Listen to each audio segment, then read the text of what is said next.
Hello साथीहरू, आज चाहिँ हामी खाना लन्च चाहिँ ल्याएन नि त ड्युटीमा। अन्त म र साथी भएर चाहिँ हामी चाहिँ खाना खानु जाउँ है। आज चाहिँ बाहिर भनेर गएको थियो। अन्त चाहिँ हामी चाहिँ लालबजारदेखि चाहिँ हामी माथि एमजे मार्ग गयो नि त।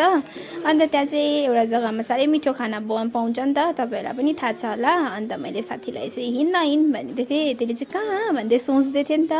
अन्त मैले चाहिँ त्यसलाई लाँदै थिएँ, आइज मेरो पछि पछि आइज आइज आइज भन्दै लाँदै थिएँ। अन्त त्यसले कहाँनिर भन्दै थियो नि त मलाई चाहिँ। अन्त मैले चाहिँ ऊ माथि हेर त भनेर देखाएँ नि त। यो चाहिँ तपाईँको एमजी मार्गमा छ नि त हाम्रो भान्साघर। यहाँ चाहिँ एकदमै मिठो लाग्छ मलाई चाहिँ जे पनि। अन्तखेरि चाहिँ बेसी मलाई चाहिँ भोक लागिरहेको थियो नि त। म चाहिँ बिहान केही नखाइ आउँछु, मेरो साथी त खाएरै आउँछ नि त बिहान पनि। अन्त मलाई चाहिँ पुरा भोकले साह्रो परिसकेको थियो, हिँड्न छिटो भनेर यसलाई चाहिँ मैले तानेर छिटो छिटो छिटो लाँदै थिएँ नि त। अन्त त्यहाँनिर गाडीहरू स्कुटीहरू आएर पनि डिस्टर्ब गर्दै थियो हामीलाई चाहिँ हिँड्नु।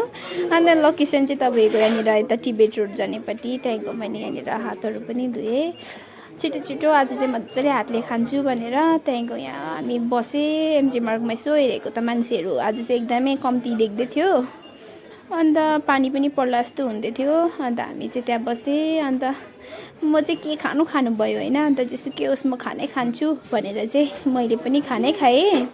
अन्त मेरो साथीले पनि खानै अर्डर गर्यो। अन्त बहिनीहरूले खाना ल्याइदियो पनि। अन्त एकदमै खुसी भएर हामीले चाहिँ खानाहरू पनि छिटो छिटो खायो नि त। अन्त भुँडी नअगाएको जस्तो भयो। त्यही हामीले मोमो पनि अर्डर गरेर खायो हो। अन्त आजको दिन चाहिँ हाम्रो एकदमै दामी भयो। Thank you, by by.